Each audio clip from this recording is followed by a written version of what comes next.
کہ اگر ہم اپنے من کو صاف کریں گے تو بھی اللہ ہم سے پیار کریں گے، اگر ہم اپنے تن کو پاک صاف رکھیں گے تو بھی اللہ تعالیٰ ہم سے محبت فرمائیں گے۔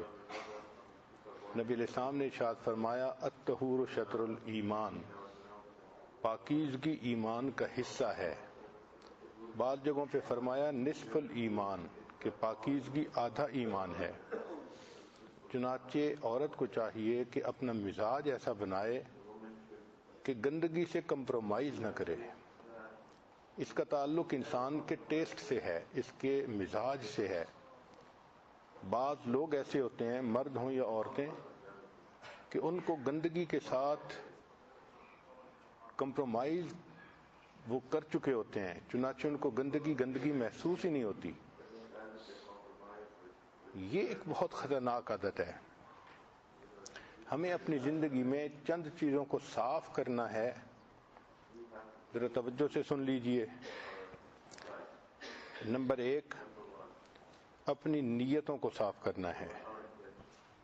جس بندے کی نیت میں کھوٹ ہوگا اس کے عمل اللہ کے ہاں کبھی قبول نہیں ہوں گے۔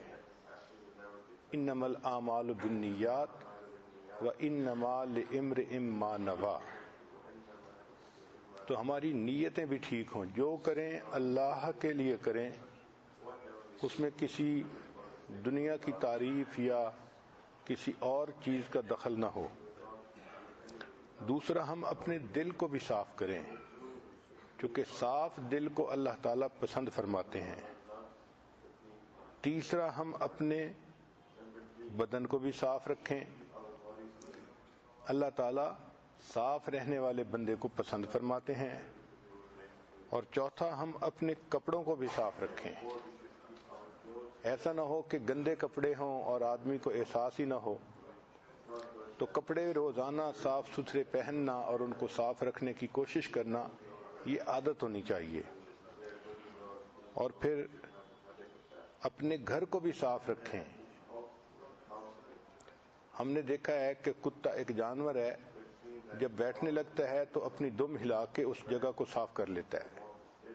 تو اگر ایک جانور بیٹھتے ہوئے اس جگہ کو صاف کرتا ہے تو انسان ہے، تو گھر بھی صاف رہنا چاہیے۔ اور 5، ہمارے معاملات بھی صاف ہونے چاہیے۔ لین دین، دوسروں کے ساتھ جو ہمارا معاملہ ہے، یہ سب صاف ہونے چاہیے۔ ان میں درمیان میں کہیں کھوٹ نہیں ہونا چاہیے۔